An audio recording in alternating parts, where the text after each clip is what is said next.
among the biggest companies in the world, by far, I would say. And we're doing tremendous things. Our country is doing very well. You saw the numbers that got released today, yesterday.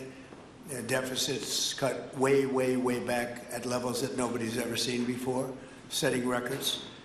And the numbers coming into our country are unprecedented. And we're doing really well. We had a situation 3 days ago with Venezuela, and we're getting along extremely well with the people of Venezuela, both the people and the people that are running Venezuela. I just want to thank our military. What they've done is incredible. That was considered unprecedented, to go into a military fort with thousands of soldiers and others, and to come in with 152 planes going every which way, and very rapid speeds, and helicopters, and to come out with no deaths and the loss of no equipment. It was pretty amazing. Nobody's seen anything like it.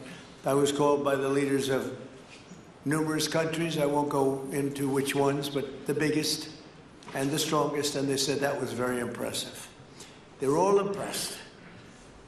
But today I'm delighted to welcome almost 24 of the biggest and most respected oil and gas executives in the world to the White House. It's an honor to be with them.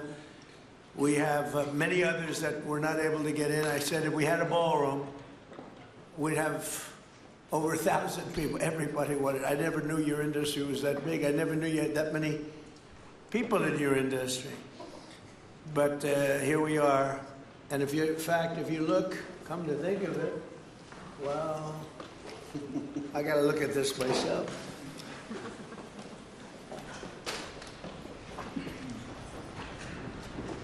Wow. What a view. This is the door to the ballroom. What a job.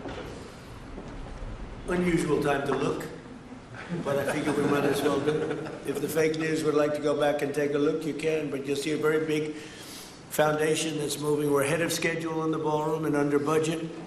It's going to be, I don't think there'll be anything like it in the world, actually. I think it's going to be the best. We won from, this is, as you know, our biggest room, which would seat 100 for dinner, maybe. If you're lucky, if you're nice and tight. And the ballroom will seat many. And it'll also take care of the inauguration with bulletproof glass, drone-proof ceilings, and everything else, unfortunately, that today you need. So we're going to discuss how these great American companies can help rapidly rebuild Venezuela's dilapidated oil industry and bring millions of barrels of oil production to benefit the United States, the people of Venezuela, and the entire world. And yesterday, the number is 30 million barrels. I can't even, is that a correct number? 30 million barrels. You hear that, Peter? Of oil was given to us by Venezuela. That's a lot of oil. It's about $4 billion worth, and it's on its way to the United States right now. And we want to thank Venezuela for that.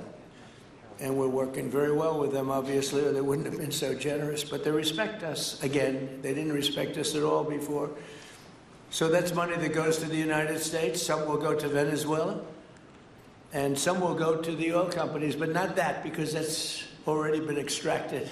So you're not getting any of that, but when you start extracting, you'll get. But it's tremendous reserves, among the biggest in the world. Some people say it is the biggest in the world. And we're going to be working with Venezuela. We're going to be making the decision as to which oil companies are going to go in, that we're going to allow to go in. Going to cut a deal with the companies. We'll probably do that today or very shortly thereafter with Chris and Doug. And we're dealing with the country, so we're empowered to make that deal. And you have total safety, total security. One of the reasons you couldn't go in is you had no guarantees, you had no security, but now you have total security. It's a whole different Venezuela, and Venezuela is going to be very successful.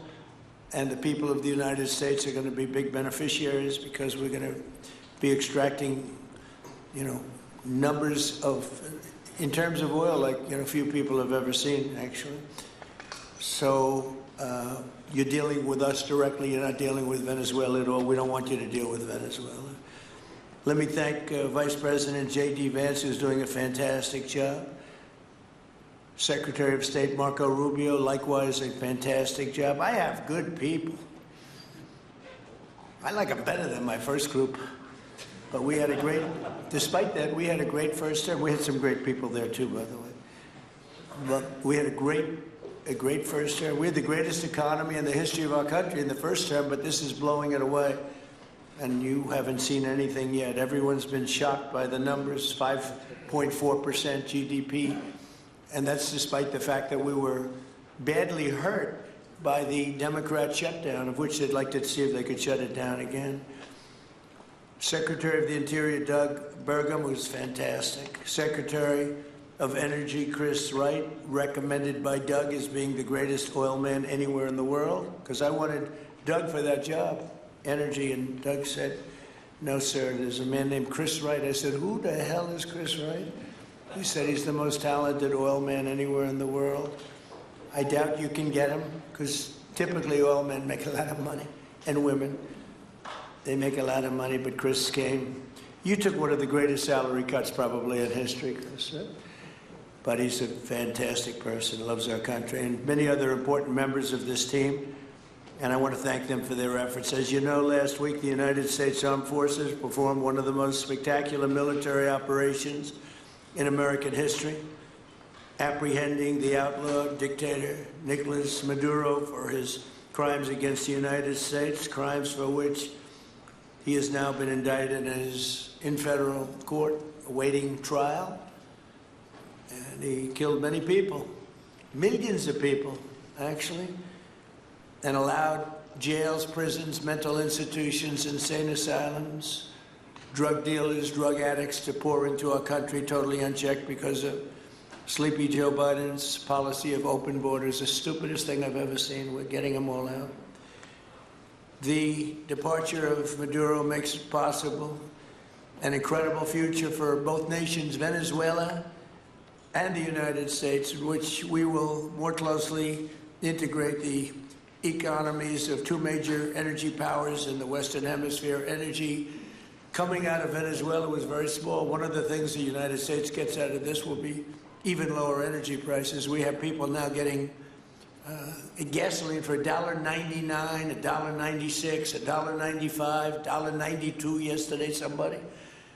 And it used to be $3.50, $4, $5 a gallon. Think of that, $1.99. Decades ago, the United States built Venezuela's oil industry at tremendous expense with American skill, technology, know-how, and dollars. But those assets were stolen from us, and we had presidents who did nothing about it. This president is much different than your other presidents. They did nothing about it. They stole it. Some of the people in this room were a little bit younger when that happened, but not that much younger. It wasn't that long ago. But they stole our assets like we were babies, and the United States did absolutely nothing about it. So now we're doing everything about it. Now we're doing 500% about it, but it's a long time after the act took place. So they stole from us, and it was taken by socialists and communists at the time, and Venezuela was going bad, really bad. And as much oil as they have, they're producing almost nothing, which is just a system. So we're really, if you look at it, we're taking back what was taken from us. They took our oil industry. We built that entire oil industry. Started a long time ago, but they took it, and they were very ungracious to this country, but now they're being very nice. American companies will have the opportunity to rebuild Venezuela's rotting energy infrastructure and eventually increase oil production to levels never, ever seen before. When you add Venezuela and the United States together, we have 55% of the oil in the world. The United States is #1. We have them drilling. Drill, baby, drill was my campaign, and Doug and Chris, I think we're setting records on drilling right now and taking oil without Venezuela. That's how we're getting the oil prices down. The plan is for them to spend, meaning our giant oil companies will be spending at least $100 billion of their money, not the government's money. They don't need government money. But they need government protection and need government security that when they spend all this money, it's going to be there so they get their money back and make a very nice return. The plan is for them to spend at least $100 billion to rebuild the capacity and the infrastructure necessary. Venezuela has also agreed that the United States will immediately begin refining and selling up to 50 million barrels of Venezuelan crude oil, which will continue indefinitely. We're all set to do it. We have the refining capacity. It was actually based very much on the Venezuelan oil, which is a heavy oil, very good oil, great oil. It's fantastic for certain things like asphalt roads, best there is in the world for asphalt roads and other things. All of the companies here today are going to be treasured partners in bringing the nation of Venezuela back to life, restoring its economy and generating great wealth for their companies and for their people, and also great wealth for the American people, and tremendous wealth for the companies that are going in. The companies that are going in, and if you don't want to go in, just let me know, because I got 25 people that aren't here today that are willing to take your place. So I just want to thank, these are people that I either know or I know of by reading lots of business magazines and journals and papers. These are the greatest oil people anywhere in the world. Harold Hamm, I see, is here. Harold, you know, there's a story about Harold Hamm that he can look at a piece of land, put a straw into the land, and oil pours out. Is that true about you? Whereas some of you guys have to invest hundreds of millions of dollars to find that oil, so we can't let that story be true. But they say Harold puts a straw into the land, and oil comes gushing out. So you're not a big R&D person, are you, huh? He's called Instinct for Oil. Now, he's got other problems, but we won't talk about those problems. But he's been a great supporter of mine for a long time, haven't you, Harold? So congratulations. But we have, and I think Harold would agree, we have the greatest oil men and women anywhere in the world sitting in this room right now. And we have a lot of people that will be back to see us sometime next week. We're going to have another meeting for another group. But we're going to do this very quickly. We can have this done almost immediately. So I'd like to thank you all for being here. I'd like to invite Vice President Vance to say a few words, followed by Secretaries Rubio, Bergam, and Wright. And then we'll have a few words from representatives that are here and to discuss their ideas, a couple of them. We have Chevron, which has been, where's Chevron? Where are you? Yeah, the far right. No, I thought you'd have a better location. You were the only one that was there for all that. I used to call you and say, what the hell is going on with Venezuela? He stuck it out. I don't know if you made money or not, but you stuck it out. I got to give you a lot of credit for that. Mark Nelson, thank you very much. Exxon CEO Darren Woods. Darren, thank you very much. How's Exxon doing? Okay? All right, thank you very much. They'll do a lot better now, won't they? Huh? Exxon's been amazing. It's been an amazing company. And ConocoPhillips CEO Ryan Lance, thank you very much. So you guys could say something, and then we'll take some questions from the press. And if anybody else would like to speak, we'll have you speak. We have all the time in the world. This is a big subject. This is massive wealth, and more importantly than massive wealth, it leads to lower taxes and a lot of jobs for Americans and for Venezuelans, but for Americans in this case. And I just, again, appreciate you all being here. And I'd like to ask JD to say a few words, please. Thank you. Thank you, Mr. President. Thanks to everybody for being here. You know, as a Marine Corps veteran for my entire lifetime, presidents, and let's be honest, they were Democrats and Republicans, would send the American military to far-off places. They would get us involved in these endless quagmires. They would lose hundreds or thousands of American lives. And the American people would get nothing out of these misadventures. And now you have an American president who's empowered the American military to stop the flow of drugs into our country and to ensure that we, as opposed to our adversaries, control one of the great energy reserves that exist anywhere in the entire world. And he did it without losing a single American life in the process. It was an amazing operation. It's going to make our country richer. It's going to make our country more powerful. It's going to make our country safer. And it's going to lead to the decline, the further decline of drug overdose deaths in the United States of America. An amazing thing, and I'm happy to be here to talk about how we can make it an even bigger and better operation for the American people. Thank you, sir. Thank you very much. Marco? Thank you, Mr. President. And I think this is a reminder that everything this president does, everything President Trump does is with the American people in mind. It was not in the national interest or national security of the United States and of our people to have in our own hemisphere a country, not just with vast energy reserves, but controlled by an indicted narco-trafficker who flooded our country with illegal immigration, including drug gang members, openly cooperated with drug gangs, and by the way, stole the wealth of that country to fund a repressive regime and also benefit adversaries such as Iran. All of that is now changing. As part of this process, the first phase, of course, is the phase we're in now, which is the stabilization phase. We do not want to see destabilization in the country. We're working very cooperatively with the interim authorities there to provide a market for the sale of the wealth of Venezuela in such a way that benefits the people, both of the United States, but also the people of Venezuela. And as a reminder to everyone, the President announced this just 2 days ago. Every penny, everything they buy with the money that they're making from the oil now, Mr. President, will be bought from America. And that includes everything from equipment for the oil industry to food to medicine and everything in between. The second will be a phase of recovery, and then some of these phases will interlap, and that is to have a normal economy again where the money goes to the benefit of people, not the benefit of our adversaries or the benefit of elements in that country and around the world that are against our interests, at the same time as a process of reconciliation has to happen internally among the different sectors of society and politics and the like. And finally, the third phase, which is the most important of the three, is when the country fully transitions into a normal country that we have strong economic and diplomatic and relations with, that is friendly towards the United States, that's not a foothold for our adversaries, that serves our interests, but also the interests of the people. It'll be a country that is wealthy, a country that is prosperous for the people, not for a handful of criminals, but also a country that is supportive of our interests in the region and throughout the world. And we thank you, Mr. President, and the team you've assembled that have brought us to this point. A lot of work remains, important work, but this is historic. Okay. Thank you very much. Doug?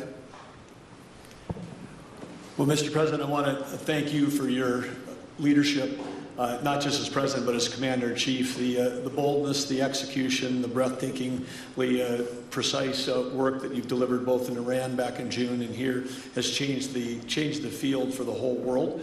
And you always ran about the idea of peace and prosperity. And in Venezuela, as you know, this was a playground for every bad actor in the world. We had Russians, or Iran, terror groups, all of them profiting from this criminal organization that was pretending to run the country. That makes America safer. You've secured the border, we're stopping the flow of drugs, and now with the normalization of relationships on an economic basis, it's going to mean tremendously for the prosperity of the American people. So I just want to say again, congratulations to you and to the entire leadership team. It's been an amazing, historic week on the scale of things that we haven't seen perhaps for 125 years in terms of the U.S. Exerting its influence over Latin America in a way that's going to make a change for generations. And on behalf of all the oil executives that are here today, Chris and I want to say thank you to all of you. It's your technology, your innovation that has put America in the place where today we are the most energy dominant country in the world. And that position is what's allowed us to take the action that we're taking with statecraft, with military action. None of that would happen if we were dependent on everybody else for energy. So you're a big part of the reason that we're able to move the way we are today, and we're grateful that you're here to be part of the solution going forward. Thank you, Doug, and you are doing a fantastic job, and we appreciate it. Everybody appreciates it. They know who's doing well. Chris Wright? Thank you, Mr. President. Yeah, what we've seen in the last week is leadership matters and credibility matters. Venezuelan oil has been sanctioned for many years, and the oil just flew, those sanctions were not enforced. That oil just floated out to trafficked by bad actors of the world. The resources weren't gone to a central place. The corruption and decline of Venezuela has been a crisis for the people of Venezuela, and as Secretary Rubio said, massive spillover effects in the United States. in crime, in drugs, in kidnappings, and in taking a huge resource base and making it not exploited, not developed. The whole world is a poorer, less opportunity-rich place because of that. When you have materials underground, they've been underground for 1 million years. That does not make them a resource. That does not make them valuable for your country, your people, or the world.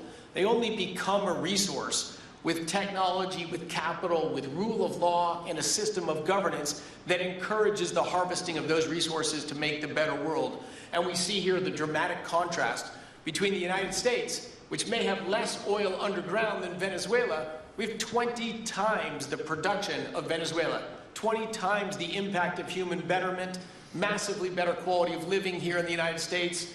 That was at risk under the last administration. We've seen a lot of attacks on the energy that makes the world go round. President Trump's election has removed those risks, has embraced reality about how the world is energized, and we are record production of oil in the United States, record production in natural gas in the United States. We've seen a meaningful decline in gasoline prices, diesel prices, travel prices because of jet fuel. And now President Trump is taking the genius of a different way to try to solve a 25-year festering problem in Venezuela, that all the traditional things have not worked, but ordering both a tremendous military operation to remove the heads of a criminal organization masquerading as a government, and then to use the power of our military, not to fire bullets, but to stop the flow of Venezuelan oil to the world, immediately gave us leverage over the interim authorities in Venezuela and has allowed us to be in this position today where the actions of this government can massively improve Venezuela for the better, and the bigger impact is to massively improve the quality of life, affordability, safety, and security of the United States. Very proud to be here. And we'll turn it over to Mark Nelson, who's the vice chairman of Chevron. Chevron has been in Venezuela for over 100 years, continuously. Mike Wirth, the CEO, had a knee replacement recently. He's not here. Mark is a tremendous leader in our industry, and I'll turn it over to him. Thank you, Secretary Wright. Again, I'll send Mike Wirth's regrets. He really wanted to be here, Mr. President. Great guy. On his behalf, I have 3 very quick thank yous and an assurance I'd like to provide to you all.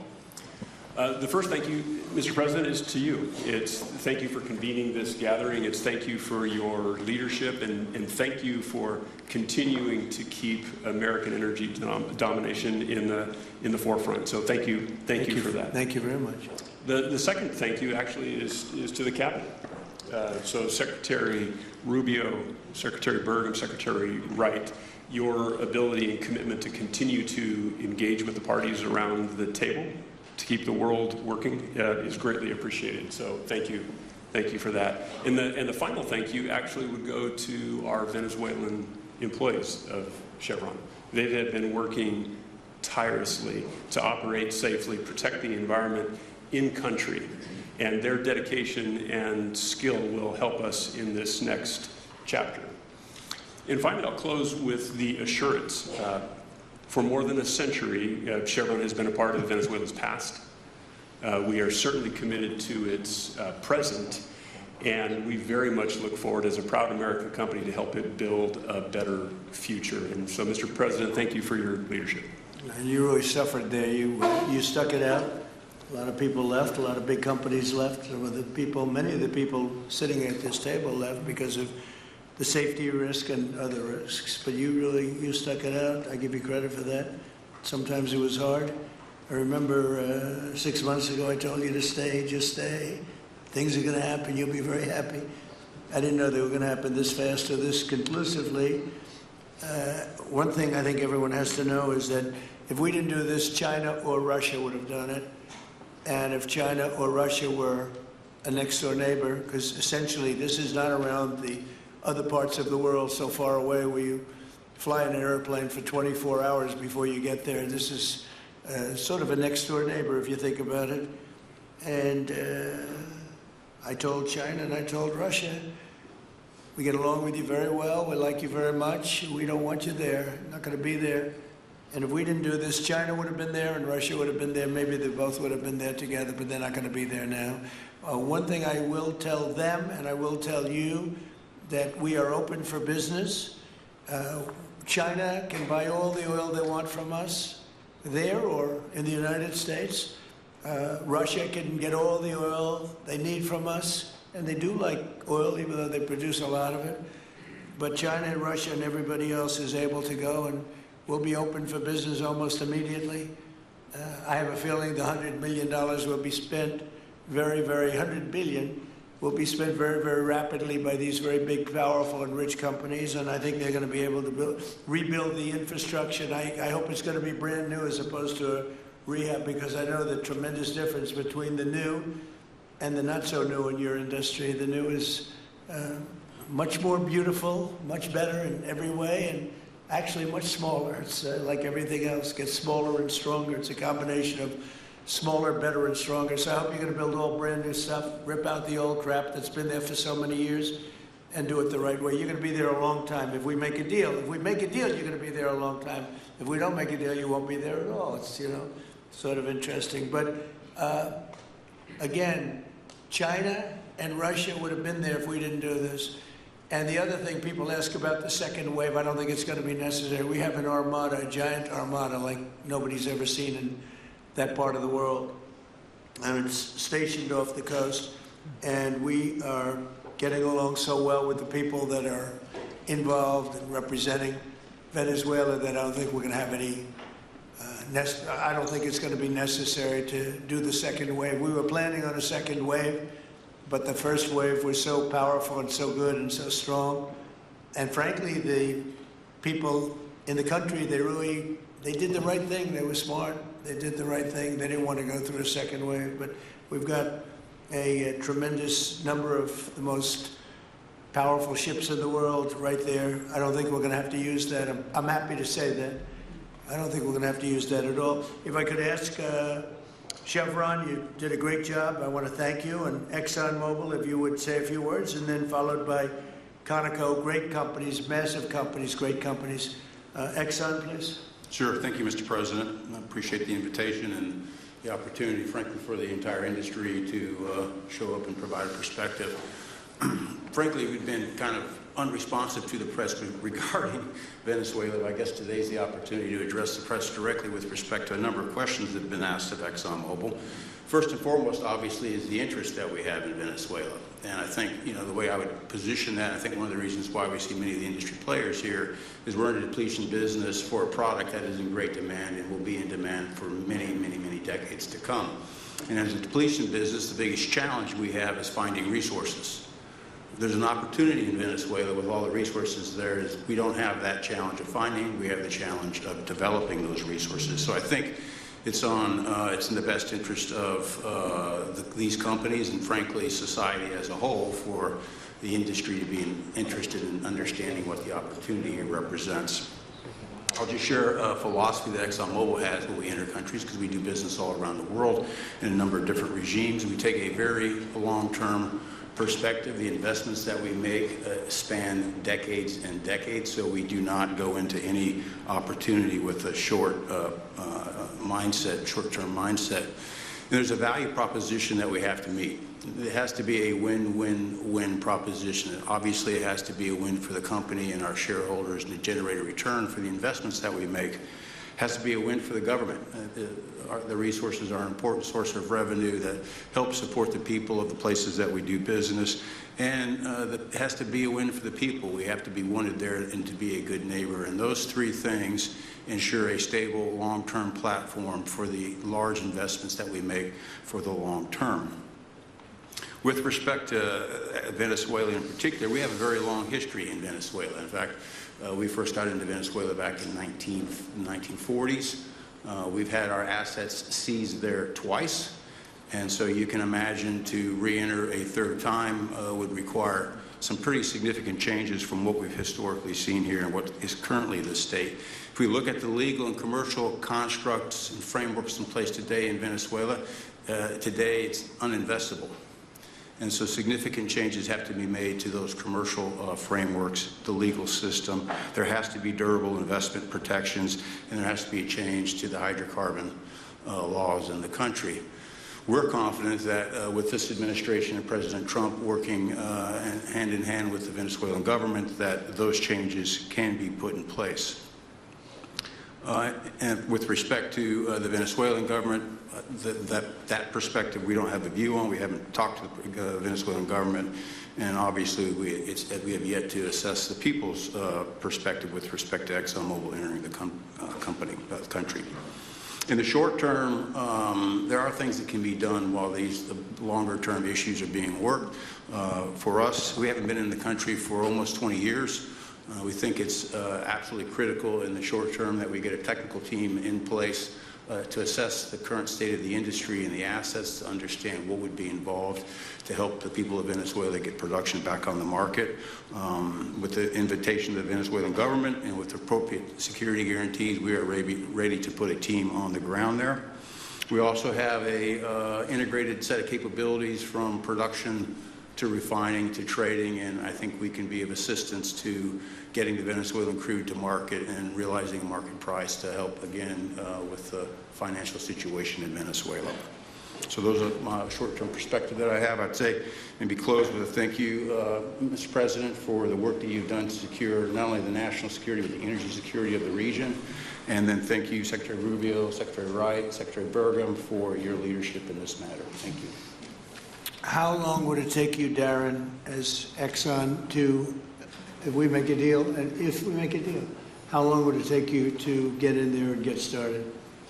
Well, the first step, this technical team, as I talked with Secretary Wright earlier this week, we started from the beginning to put the team together so that if and when it was needed, we could hit the ground almost immediately. So we can hit the ground within the next couple of weeks. Start the assessment, and then from there we need to understand. That's what we want. We want speed and quality. That's what we want. Thank you, Darren. And Conoco, Ryan? Thank you, Mr. President. Appreciate the opportunity to be here too, and you've assembled a great team. And our congratulations as well for removing one of the terrible people in the world and bringing them to justice. It was quite amazing. I think you've given hope to the people of Venezuela again, which I think is quite remarkable. We've been on the other end of that despot regime a long time. Our assets were expropriated. I had a little bit more hair when that happened. And, you know, I think we're the largest non-sovereign credit holder in Venezuela today. So we're in a bit of a different situation, but I think your big and bold idea to use energy commerce instead of conflict is something that could make a real big difference in Venezuela. And our company certainly stands ready to help in that endeavor. Encourage you to continue to think bigger and even bolder. And we've had some discussions with your energy team about that as well. As we think about the other people that need to be in this room and in this discussion are the banks, and including probably the Exim Bank, as we think about how the debt needs to be restructured and the financing to deliver the billions of dollars that are required to restore their energy infrastructure. And I think as we think that big and bold, we need to be also thinking about even restructuring the entire Venezuelan energy system, including PDVSA. And I think if we can do that and think bold, there's an opportunity to be quick, fast, and restore the quality of what's happened in Venezuela, or what's been lost in Venezuela over the course of the last 25 years. So thank you for this opportunity. Well, thank you very much, and you'll get a lot of your money back. We're going to start with an even plate, though. We're not going to look at what people lost in the past, because that was their fault. That was a different president. You're going to make a lot of money, but we're not going to go back. You left a lot of money behind, I guess, huh? What number? 12 billion. How much? 12 billion? Well, it's a good write-off. It's already been written off. It's been all right, thank you. You'll make it back one way or the other. You're all going to do very well. I think really very well. Marco just gave me a note. Go back to Chevron. They want to discuss something. Go ahead. I'm going back to Chevron. Marco. Thank you, Marco. Was there a question, Mr. President? Yes, go ahead, Marco. What are you saying here? Mark, if you increase. can update us on operations in the ground and with the appropriate approvals, what you might be able to achieve in the next 12 to 18 months, give us a little view from the ground. You bet, you bet. So today, Chevron has 3,000 employees in 4 different joint ventures in Venezuela today.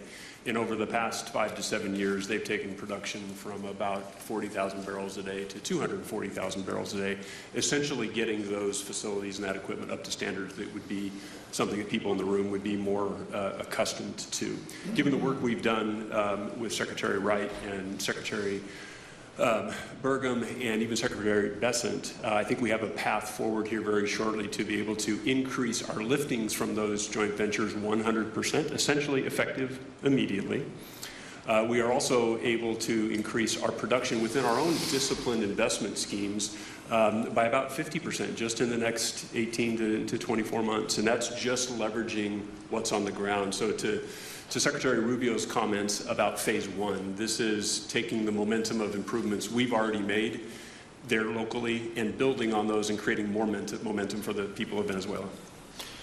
Do you think you have an advantage being there? You've been there by the skin of your teeth. It's been tough for you to be there. But do you think you have an advantage over the other people in this room by the fact that you are there?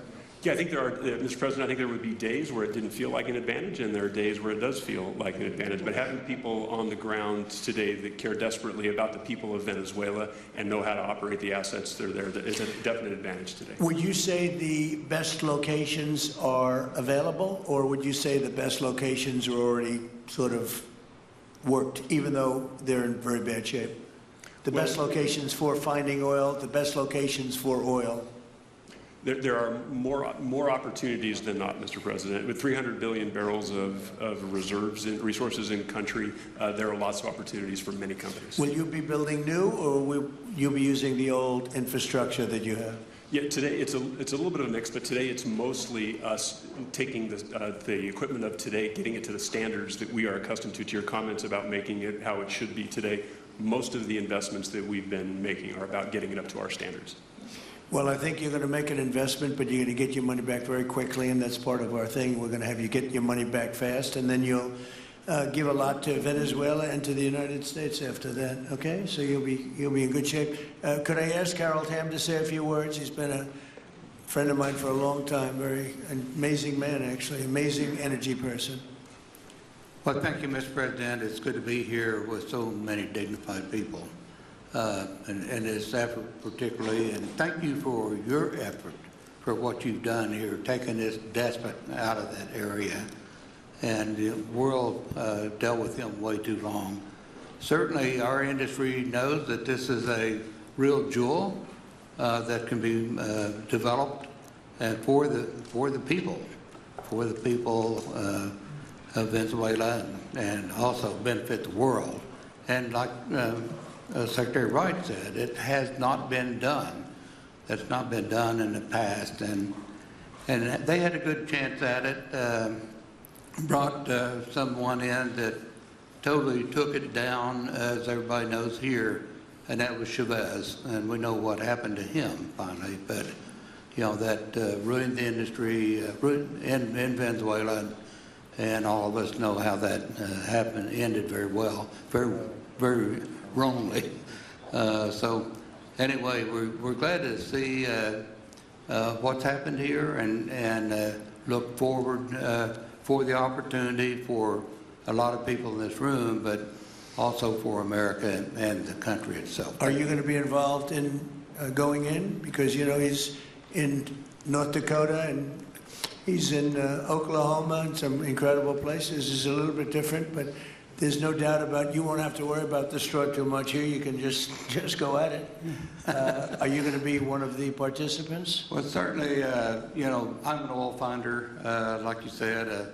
Barry Switzer, told that story. The coach. And he's kind of exaggerating a little bit. It doesn't come out quite that easily usually. But anyway, great story. I love it. But I love Barry. Barry's the one that told me this. Yeah, he's a champion, in a lot of ways. So love that story. Certainly, it excites me as an explorationist, you know, everybody has that in their blood, and you know, it is a very exciting country and a lot of reserves. And so it's got its challenges, and the industry knows how to handle that. And like Darren said, you know, you go into your eyes open and do the best you can with the team you got. So Well, you're going to thank have you. something that they never had really here is tremendous security. You're going to be very secure, very safe, physically safe in addition to financially safe. So it's good to see you, Harold. Thank you very much. Does anybody have anything to say before we get to the press? What does Cuba have to do to avoid the same fate as Venezuela? What does Cuba have to do? Well, Cuba's in bad shape. Cuba relied on Venezuela for oil and for money. And nobody really knows what's going to happen with Cuba. They're doing very poorly. They're really third world all the way. And we have a lot of great Cuban Americans. And I would say Marco fits very solidly into that category. And I might ask you to say a few words about, we were discussing it before, Cuba is a very different, they don't have energy, they don't have oil, but they would live off of the oil from Venezuela. And what they do have is very strong people and very powerful people militarily, and they would protect the people running Venezuela, and they would take in a lot of money from Venezuela. Now they don't have that. They won't be taking in any money. So, Marco, what do you think? Well, I mean, the fundamental problem in Cuba is that it's run by incompetent people that don't know what an economy looks like, much less a functioning one. They've made a choice, and that is they would rather have political control over their people than they would to have an economy that functions. And they've gotten away with it for 60-something years because they've had donors, the Soviet Union, and now most recently Venezuela, but that's now gone. So the people in control in Cuba have a choice to make. They can either have a real country with a real economy where their people can prosper, or they can continue with their failing dictatorship that's going to lead to systemic and societal collapse. That's a very stark and dramatic choice, and it's one we hope to make the right one. We don't have an interest in a destabilized Cuba, but that would be their fault because they refuse to allow the people of Cuba to have either economic or political freedom for that matter. And you have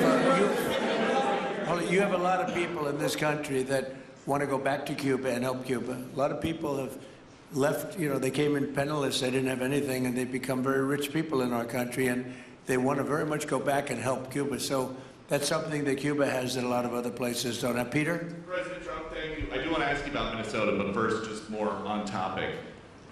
President Zelensky said that he was watching with the rest of the world as you made this order to go and capture Nicolas Maduro. And he said, if that's how it works with dictators, then the United States knows what to do next.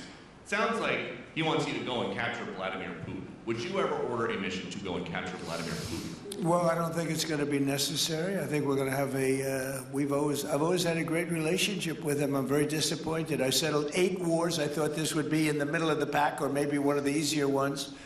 And I don't know if you know, Peter, the last month, they lost 31,000 people, many of them Russian soldiers, and the Russian economy is doing poorly.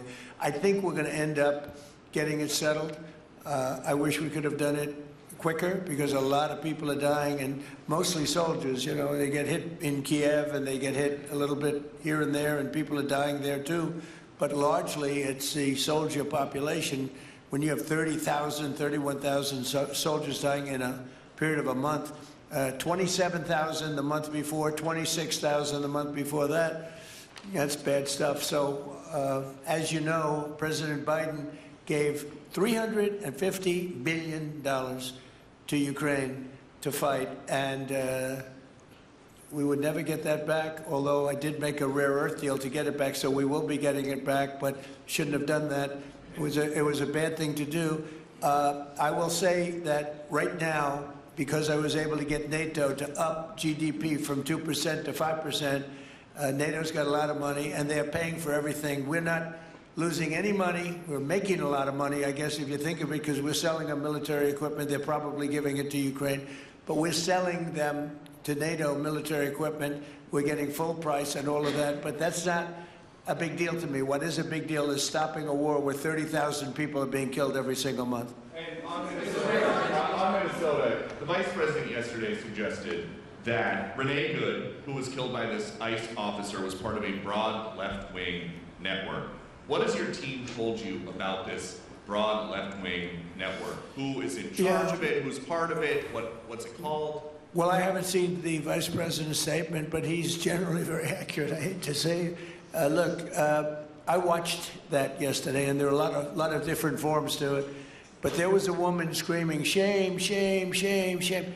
She was a agitator, probably a paid agitator, but in my opinion, she was an agitator, a very high-level agitator, so professional. She wouldn't stop screaming. I said, this isn't a normal situation. This is a professional troublemaker.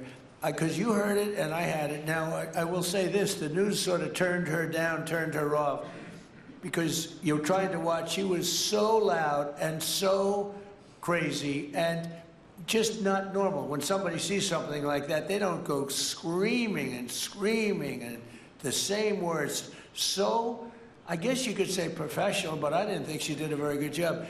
You have agitators, and we will always be protecting ICE, and we're always going to be protecting our Border Patrol and our law enforcement. Thank you, Mr. President. Mr. President, in your conversations with these oil executives today, did you provide any security guarantees so that they can do their work safely in Venezuela? Yeah. And separately, Mr. President, they will have those guarantees, yes. And separately, Mr. President, I'm curious in terms of the future of Venezuela. Do you see Venezuela, now led by Delcy Rodriguez, as an ally of the U.S.? Is that the way that you view that country well, right now? Well, right now they seem to be an ally, and I think it'll continue to be an ally, and we don't want to have Russia there. We don't want to have China there. And by the way, we don't want Russia or China going to Greenland, which if we don't take Greenland, you're going to have Russia or China as your next-door neighbor. That's not going to happen.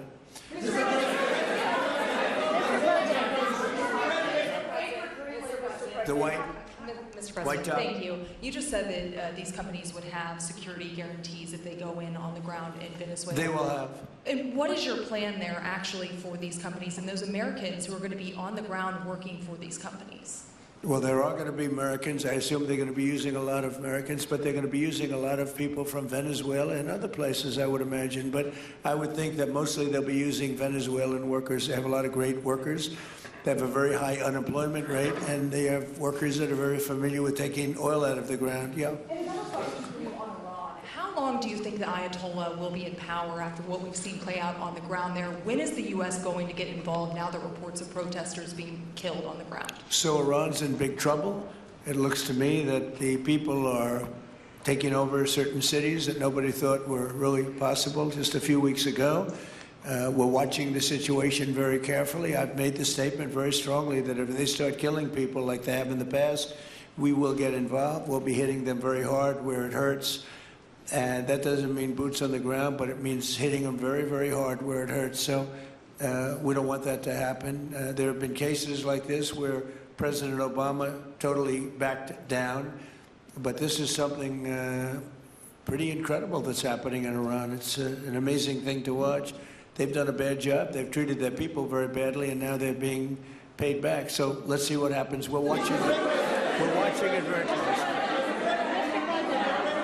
ahead, please. Yes, go ahead. Thank you so much, Mr. President. Do you have any comments in reaction to the recent attacks by the Syrian government alignment groups against US-backed Kurdish forces in Aleppo, Syria, which killed dozens of civilians and displacing many families?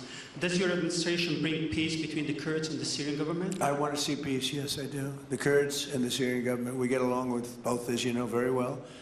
They have been natural enemies over the years, but we get along both, and we want to see Syria succeed. And so far, I think they are succeeding, but this is just breaking out, and we want to see that stopped. Go ahead, please. Sir, you're meeting with the President of Colombia, Gustavo Petro, in a few weeks. Do you hope this meeting with Gustavo Petro marks a new chapter, a new beginning in the benefit of the U.S.-Colombia relationship? What country? Colombia, with the President of Colombia, Gustavo Yes, Petro. I had a very good talk with him yesterday, and he's been very hostile to us and to the nation and to me, called me a dictator and lots of other things. Called Biden some terrible names, far worse than he called me. But he called yesterday through people, and he wants to meet, and that's fine with me. I've made up with people also, you know. So we're going to have a meeting with him. We had a very good conversation. The people of Colombia are incredible people. Marco would know that better than anybody because he's married to a woman from Colombia. And I don't mean Columbia University. That would be, I'm not sure. I think I like Columbia, the country, better, if you want to know the truth. The people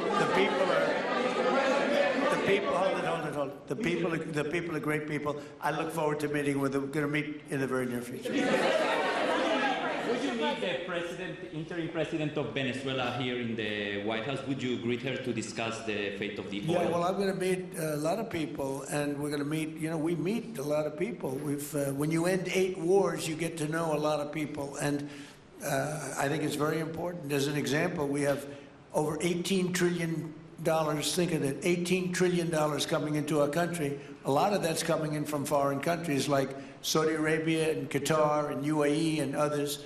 And I get to meet a lot of people, but I will be meeting with various representatives of Venezuela, probably pretty soon. We haven't set that up. But the relationship that we have with the people that are currently running Venezuela is very good. We also have a young lady that received the Nobel Peace Prize. She's going to come in and pay her regards to our country, really, to me, but I'm a representative of the country, nothing else. And she's coming in sometime next week, I think Tuesday or Wednesday, and we'll see how that is. But no, we're dealing with the people from Venezuela. We're dealing with them very well. I think they've been very smart in the way they've dealt with us, frankly, because that whole place could have been obliterated with one more strike, and we didn't want to do that. Thank you so much. I have a question for you on Minneapolis, but on Venezuela and your meeting with Machado next week. If she gives you her Nobel Peace Prize, will that change your view about her running that country? Well, I have to speak to her. I mean, I'm going to have to speak to her. She might be involved in some aspect of it. I will have to speak to her. I think it's very nice that she wants to come in, and that's what I understand the reason is, because Norway is very embarrassed by what took place. I mean, they're getting decimated. Look, whether people like Trump or don't like Trump, I settled 8 wars, big ones, some going on for 36 years, 32 years, 31 years, 28 years, 25 years, some just getting ready to start, like India and Pakistan, where already 8 jets were shot out of the air, and I got it done in rapid order without nuclear weapons. I can't think of anybody in history that should get the Nobel Prize more than me, and I don't want to be bragging, but nobody else settled wars. Obama got the Nobel Prize. He had no idea why. He still has no idea. He walks around and he says, I got the Nobel Prize. Why did he get a Nobel Prize? He got it almost immediately upon attaining office, and he didn't do anything, and he was a bad president. So, I mean, you should get the Nobel Prize for every war you stopped. These were major wars. These were wars that nobody thought could be stopped. President Putin called me and he said about 2 of the wars that he's been trying to stop them for 10 years. He wasn't able to do it. He couldn't believe it. So in theory, you should get the Nobel Prize for every war you stopped. Every one of them was major. But I don't care about that. What I care about is saving lives. I've saved tens of millions of lives. You know, the Prime Minister of Pakistan came here and he made a very public statement. He said that President Trump saved minimum 10 million lives having to do with Pakistan and India, and that was going to be raging. So, but I'm honored that she's coming here. I look forward to meeting her, yes. Go ahead. On Minneapolis, Mr. President, I have a follow-up for you. The state officials there have said that the FBI is not sharing evidence with them. Typically, they would conduct a joint investigation, as you know. Do you believe that the FBI should be sharing evidence with state officials in Minnesota? Well, normally I would, but they're crooked officials. I mean, Minneapolis and Minnesota, what a beautiful place, but it's being destroyed. It's got an incompetent governor, fool. I mean, he's a stupid person. And it looks like the number could be $19 billion stolen from a lot of people, but largely people from Somalia. They buy their vote. They vote in a group. They buy their vote. They sell more Mercedes-Benzes in that area than almost... Can you imagine you come over with no money and then shortly thereafter you're driving a Mercedes-Benz? The whole thing is ridiculous. So they're very corrupt people. It's a very corrupt state. I feel that I won Minnesota. I think I won it all 3 times. Nobody's won it since Richard Nixon won it many, many years ago. I won it all 3 times, in my opinion. And it's a corrupt state, a corrupt voting state.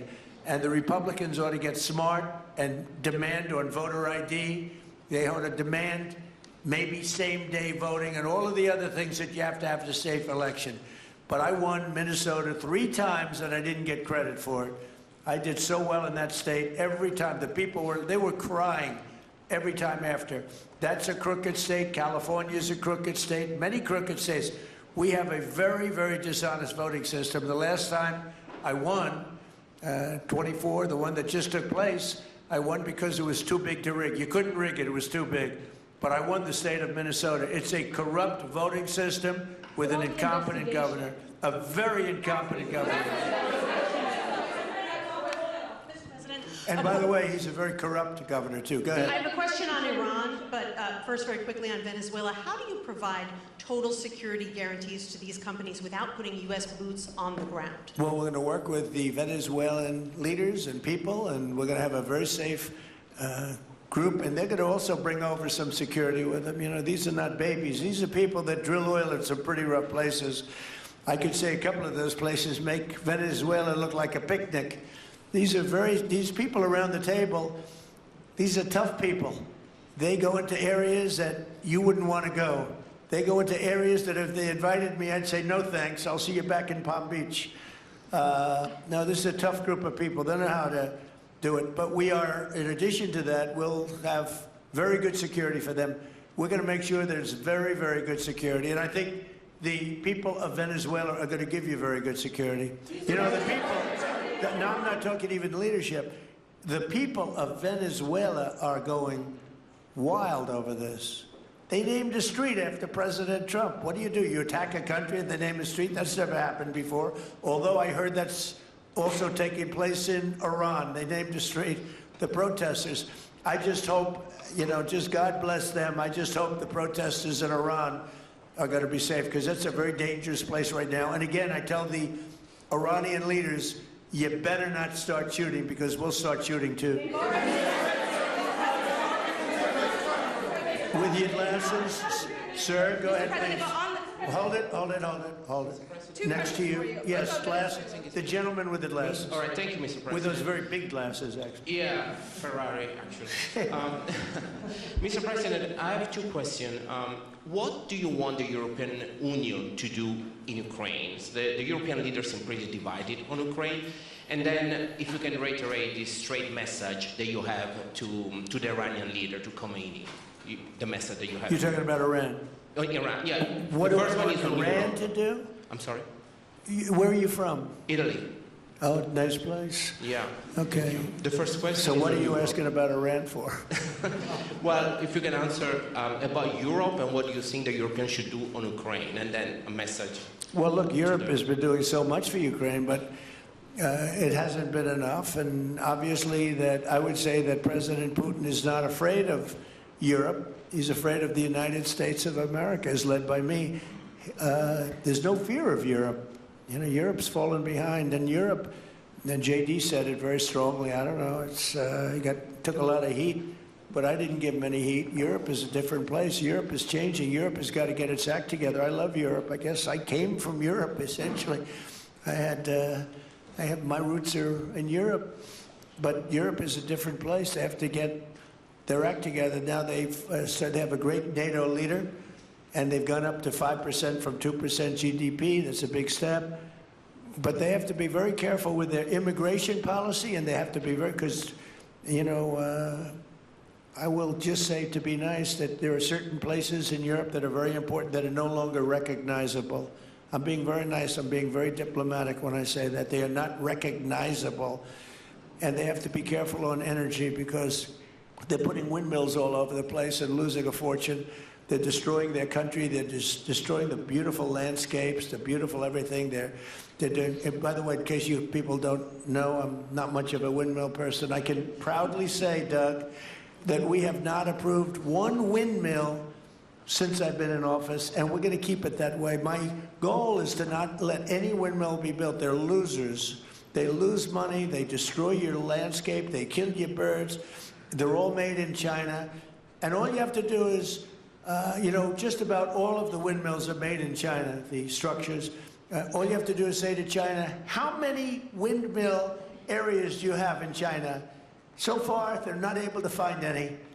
They use coal and they use oil and gas and some nuclear, not much, but they don't have windmills. They make them and sell them to suckers like Europe and suckers like the United States before. They are the worst form of energy, the most expensive form of energy, and in 8 years they're rotted out anyway.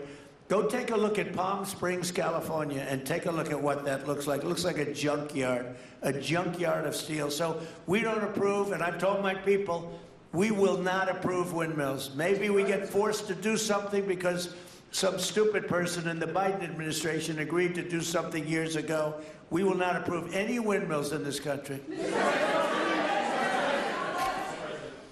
questions. On Venezuela, is it ultimately more important to you to establish stability there or democracy there?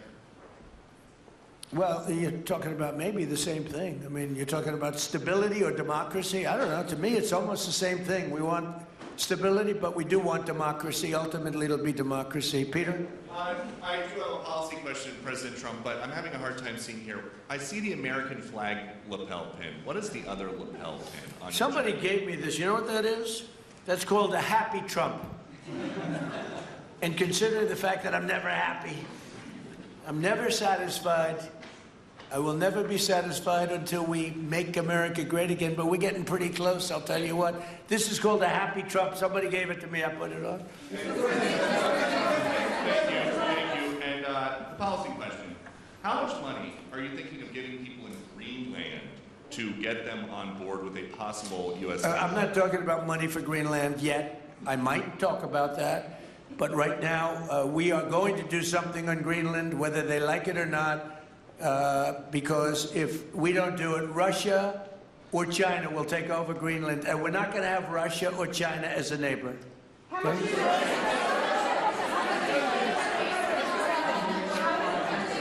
I would like to make a deal, you know, the easy way, but if we don't do it the easy way, we're going to do it the hard way.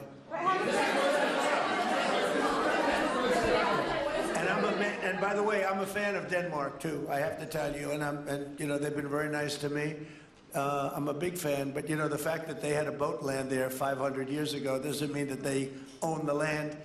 I'm sure we had lots of boats go there also, but we need that because if you take a look outside of Greenland right now, there are Russian destroyers, there are Chinese destroyers and bigger, there are Russian submarines all over the place. We're not going to have Russia or China occupy Greenland, and that's what they're going to do if we don't. So we're going to be doing something with Greenland, either the nice way or the more difficult way. Please, go ahead, ma'am. On Greenland, Mr. President, why is it so important to you to own it when you have a military presence there, which you could expand to effect security? Because when we own it, we defend it. You don't defend leases the same way. You have to own it. And, you know, with a nation, look at what happened with Obama, with that horrible deal they made with Iran. It was a short-term deal. It was like a 9-year deal. Countries can't make 9-year deals or even 100-year deals. Countries have to have ownership. And you defend ownership, you don't defend leases. And we'll have to defend Greenland. If we don't do it, China or Russia will. It's not going to happen. We are not going to have, and I like China, I like Russia, I love the people of China, I love the people of Russia. I get along very well with President Putin, but I'm very disappointed in him. I get along very well with President Xi. I'm going to go over to China in April, but I don't want them as a neighbor in Greenland. Not going to happen. And by the way, and NATO's got to understand that. I'm all for NATO. I saved NATO. If it weren't for me, you wouldn't have a NATO right now.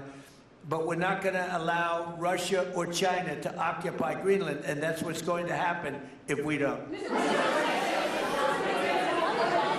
Go ahead. On the economic report that came out today, Mr. President, one, can you respond to that? And two, it was an amazing report. The most amazing thing is government jobs are way down, and yet the unemployment or the employment numbers are very good.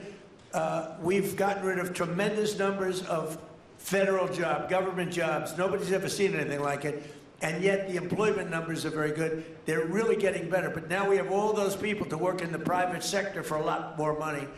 I think that's one of the very big things. The other thing is at 5.4%. And remember, this is after we had a shutdown. And that shutdown had an impact because the concept of the shutdown even though it's before, people knew we were going to be shutting down. A lot of bad things happened. And by the way, on January 30th, you may have another shutdown. We'll see what happens. But I think the numbers, Caitlin, were really amazing. Look, to think about 5.4%, nobody thought that. They thought it was going to be 2%. And you know what it is? It's tariffs. And it's also November 5th. We had a great election, a great election. Our country was dead 1.5 years ago, and now we have the hottest country anywhere in the world. And I hope you guys were impressed. 5.4%, and we haven't even really transitioned yet. There's no reason it can't be much, much higher than that. Yeah. First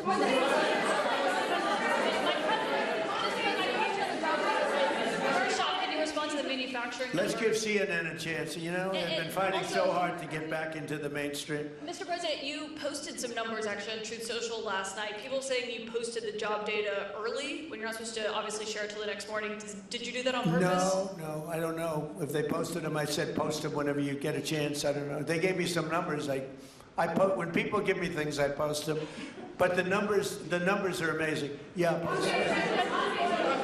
does the administration plan to distribute the money from the Venezuela oil sales? Is it, obviously you say it's going to go into these controlled accounts. Yeah. Would it go back to Venezuela in a direct payment? Is it going through these goods? How do you plan to do that? Well, we want to make sure that Venezuela can survive. You know, Venezuela needs money, and we're going to make sure that they get money. And we're going to get money, and the oil companies are going to make something for the work they do, and they're going to get back their money. We're devising a formula, but it won't be so much of a formula. It's going to be what they need. We're going to take care of what they need. There'll be plenty left over. We're going to have a lot of money left over. And the money left over is going to the United States of America, and the oil companies are going to be very happy. Yeah. Thank you, Mr. My second question is, would the administration offer a backstop to these oil companies for like financial guarantees, some sort of backstop, if the country did destabilize again? That's a very interesting question. Using the word backstop, I haven't heard that word in a long time. That was at the Wharton School of Finance I last heard. That's a good term. We ought to use it more often. I hope I don't have to give a backstop. Look, these are very smart people. The smartest people are not only in oil and business. These are the biggest companies in the world sitting around this table. They know the risks. I mean, there are risks. We're going to help them out. We're going to make it real easy. They're going to be there for a long time. We're going to be there together for a long, long time. And they're going to be taking the oil, and they're going to be bringing oil prices down. They're going to make a lot of money. They're going to get their money back. They're going to be safe. The people of Venezuela are going to be big beneficiaries, and the United States of America is going to be a big beneficiary for what we've done. And you know, one other thing I might say, it's also very big for national security because, again, just like Greenland, we can't have China or Russia occupy Greenland. We can't have China or Russia occupy Venezuela. And if we didn't do what we did, China or Russia would have been in Venezuela. I think I can measure. Where's Mr. Chevron? So let me ask you, they would have been there if we didn't do this. Do you agree with that? They certainly have a lot of economic interests in country. There's absolutely no argument about that.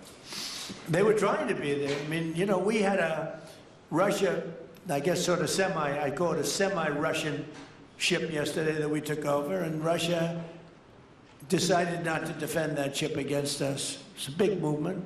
The ship was loaded up with oil, and we took the oil, and it came out of that port. But Russia would be there or China would be there, and we want them to be there for a different reason. We want them, do you people agree? In particular, China, they need a lot of oil. Russia doesn't need so much, but Russia was there anyway. But I assume you agree that China would like to be doing a lot of business there by buying oil, and I want to just tell President Xi and President Putin, but more so in this case President Xi, because they do need a lot of oil, and we are open for business in the United States, and we are open for business in Venezuela, right?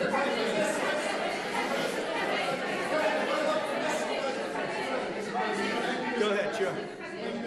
You know, I could take questions from these people all day long. You know, they're sitting here, and generally they're very rich, very powerful, but nobody gives a damn about them. It's a sad thing. You have all that money, all that power, and look at all these crazy questions. We could do this all day long and they wouldn't be satisfied. So we'll take a few more, though. You have let me ask you more importantly, do you have any questions from the biggest? Hold it. Do you have any questions for the biggest people on earth, the biggest business people, the biggest companies anywhere on earth? Do you have any questions for these people? No, do you have a question for them? Yes, but have Go you ahead, heard go from ahead, ask any of them. the companies in the room that they are committed to rebuilding the oil infrastructure in Venezuela? And for the executives in the room, what do you need from the administration in order to invest? That's a good question. Do you want to go and answer that question? Yeah. Exxon, small company. I'll refer you back to the statements I made before. There are a number of legal and commercial frameworks that would have to be established to even understand what kind of returns that we'd get on the investments. So I think all the investments and the opportunity sets, I think everyone sitting around this table would have the opportunity and the know-how and the capability to make the investments. The questions will ultimately be, how durable are the protections from a financial standpoint? What do the returns look like? What are the commercial arrangements, the legal frameworks? All those things have to be put in place in order to make a decision to understand what your return would be over the next several decades that these billion-dollar investments would be made on. Could I do this? Because we have, again, the biggest people on the planet Earth around this table, biggest companies in the world. I'd like to just ask them to introduce themselves. We'll start from this end and go around to here. And if you have anything to quickly say, we can do that. But you want to just start right over here? These two guys, we'll leave them out because they're with us. Please. Thank you, President Trump. John Addison at Vitol. We're here to ensure that you are going to be able to move all of this oil all around the world at the best price possible so that the influence that you have over the Venezuelans will ensure that you get what you want. Thank you. Thank you. Good point. Thank you, Mr. President. Ryan Sheffield of Formentera. My grandfather, Hugh Sheffield, was president of ARCO, Venezuela. Right.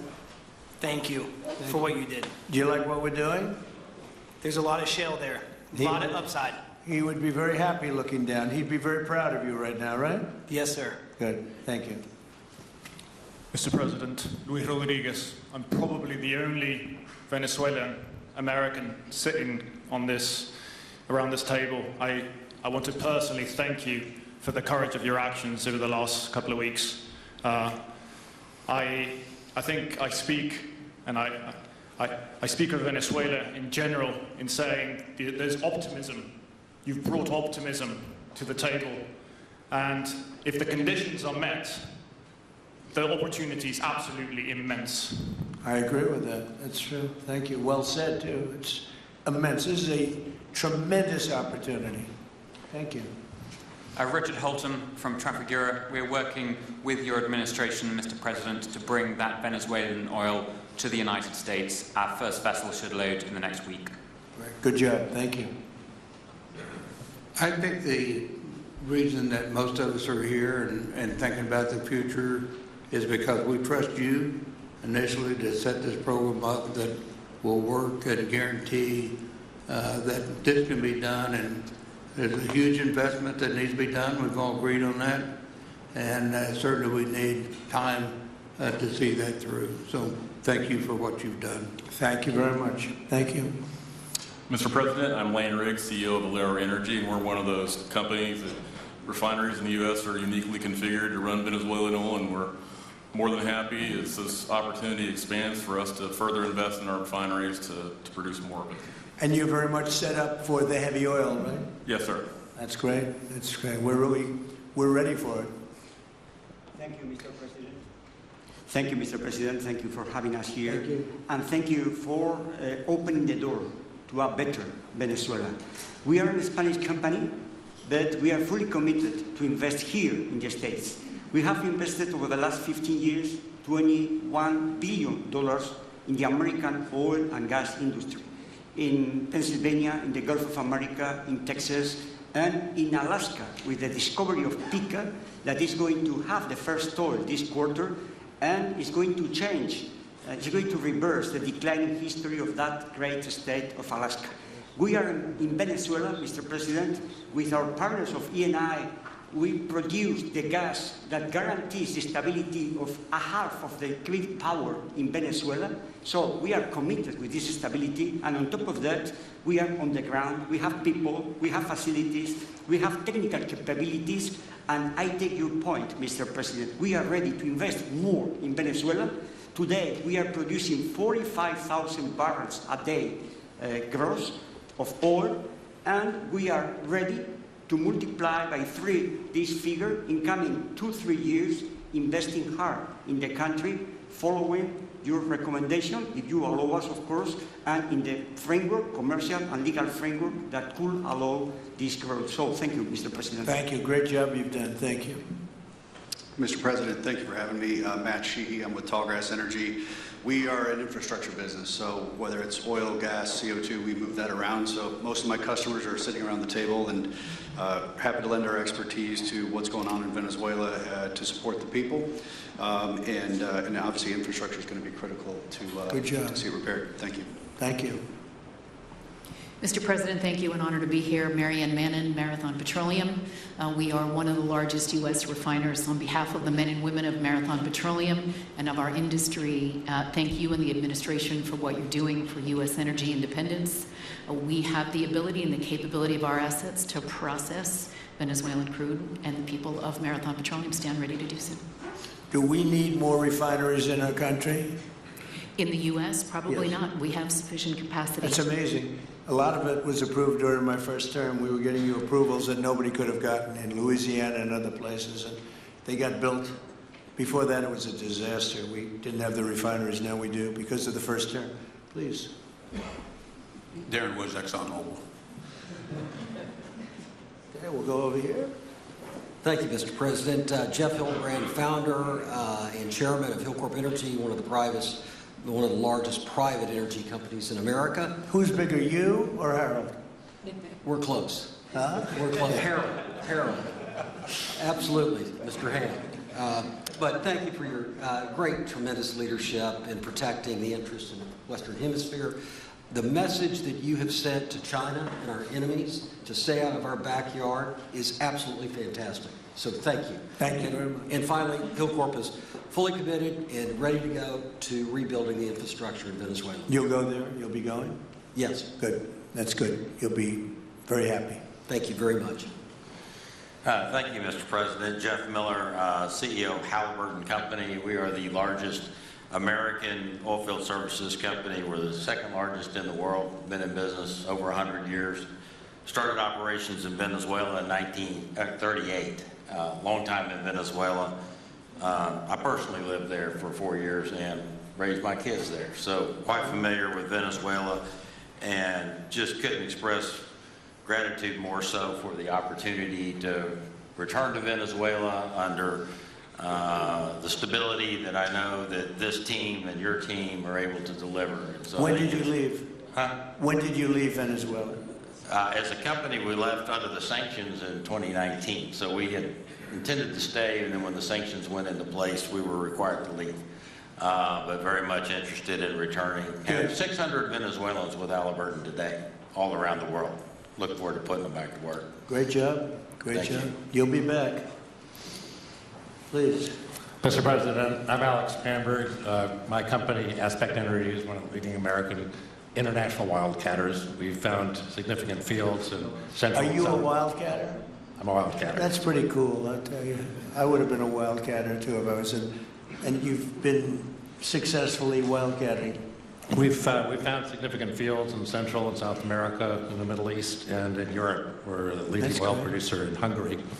But probably the most pertinent example is what a wildcatter does is take on risk and try to reduce it, and then other people come in and put more capital in later, so we're kind of kickstarters in the oil industry. So we went into Kurdistan very early on, back when people told us it wasn't safe and we shouldn't do it. We found a big field there, and it ultimately has got to be developed along with one of my colleagues here to be one of the big leading fields in Kurdistan. We think that Venezuela has a tremendous amount of opportunity. If you look at the reinvestment required, the investment required, people are talking about hundreds of billions of dollars. But if you put that in perspective, that's 1 million barrels a day for 15 years. It's $220 billion net cash flow. So what we really need to do is to be able to kickstart production and then reinvest and have the confidence to reinvest. And what you're doing by putting the United States in control of the cash flow coming out of the country, it gives companies like ours the confidence to say we can kickstart this production and then reinvest and reinvest.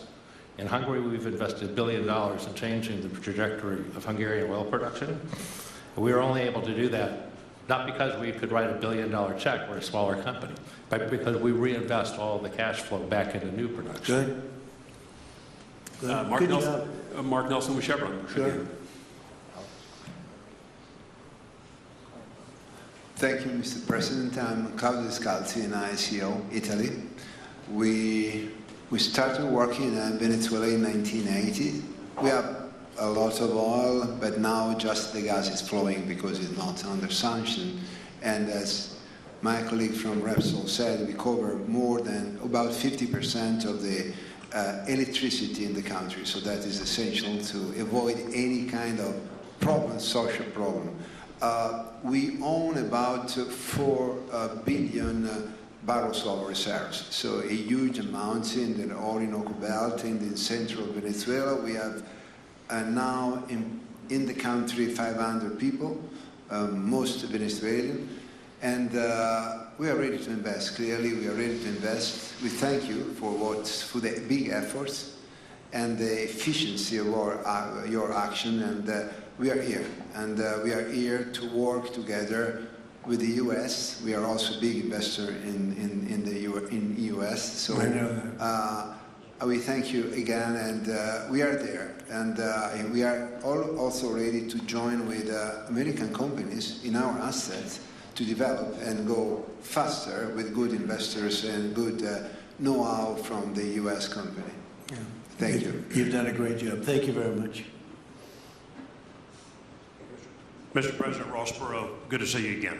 I'm chairman of Hillwood and HKN Energy, been in the energy business 45 years, and we have been working with your team quite a bit. We have been in Kurdistan now for 19 years, along with Alex, and built a very good business. But now with your team, we're looking in Syria, we're now in Libya, and so we are very excited to look at Venezuela with you and your group, and look forward to continuing to build this great industry. Thank you very much. Thank you. Mr. President, thank you for having us here today. Wael Salwan from Shell. Of course, we have a huge presence here in the U.S., in the Gulf, as well as in Pennsylvania with the petrochemical facility, which I think we had the opportunity to host you at, as well as being one of the largest LNG off-takers of American LNG. We have been in Venezuela for a very long time. We actually drilled in 1914 the first well that discovered oil in Venezuela, and on the back of which the entire energy industry was established in Venezuela. When we left in the 1970s because of nationalization, we had 1 million barrels per day of production. But we have kept boots on the ground in Venezuela all this time, and we now have a few $1 billion worth of opportunities to invest in, subject to OFAC approval. So we are ready to go and looking forward to the investments in support of the Venezuelan people. That's great. Thank you very much. Thank you, Mr. President. Ben Marshall, the America's CEO for Vitol. Alongside Chef Guerra, we're very thankful to have worked with the government and Venezuelans to be able to bring the crude oil to market at a market price as quickly as we can to help stabilize the country. Thank you. Thank you. Brian Lance, ConocoPhillips. I'll defer to my colleagues. Thank you, Mr. President. Olivier Lepoche, CEO of SLB, or formerly known as Schlumberger, the largest global oilfield services. We have been in Venezuela since 1930, and we still operate. We operate today on the ground with in support of Chevron. We have ability to scale. We have 1,100 Venezuelans in the company, 2,000 additional that are calling us to go back to country and to go back to work. We're able to mobilize in the last 18 months 2 rigs and deliver 50 wells with success. So we're here. We have knowledge of the subsurface like nobody else has. We have boots on the ground, capacity on the ground, $700 million of equipment value on the ground in Venezuela, ready to mobilize for all of our partners, customers. So we are ready to scale fast, and we really want to thank the administration, Secretary Wright, Secretary Bergen, for the effort they are supporting and giving us to be successful on behalf of the Venezuelan oil and gas industry. Thank you very much. Thank you very much. Well, check this out. They say the very best for last. and I don't have that sexy accent like this guy next to me here. Mr. President, my name's Bill Armstrong of Armstrong Oil and Gas. I'm a private independent guy, and in real estate, you were a wildcatter. So wear that motto proudly. But like you, I was my own guy. I don't have shareholders. I don't have private equity partners, but I've been drilling all over the place. In fact, I had the largest discovery in Alaska, biggest discovery in 50 years in our country. I now control 8 million acres adjacent to Venezuela, so I'm already heavily invested in the area. We share a 150-mile border with Venezuela in the countries of Aruba and Curacao, and we are ready to go to Venezuela. It is, in real estate terms, it is prime real estate, and it's kind of like West Palm about 50 years ago. Yeah. Very right. Yep, I agree with you. Thank you. Congratulations. Thank you. So I think what we're going to do is speak without the press to these gentlemen, see what kind of a deal we can make. We're going to get them involved. I'm going to ask Doug and Chris and some of the people that we have from the business standpoint representing our country to start talking about the confines of a deal. I have an idea what I want, what I think we should have. We have to get them to invest, and then we have to get their money back as quickly as we can, and then we can divvy it all up between Venezuela, the United States, and them. I think it's simple. I think the formula is simple. We start with a brand new plate, and it's going to be a tremendous success. I think it's going to be probably like few other things could ever be. You know, there's so much. Venezuela's been really taken advantage of by a lot of people because they drill very little. I mean, as much as you hear they drill very, very little, very small percentage. But now that'll change, and it'll change very rapidly because these are the biggest people, and it'll change very rapidly. So if you don't mind, I'll ask the press to leave, and we will see what kind of a deal we're going to make with these geniuses, and I think you're going to come out very good. Thank you all very much. Thank you. Thank you. Thank you, everybody. Thank you. Thank you. You can take that. We'll come back for the cables.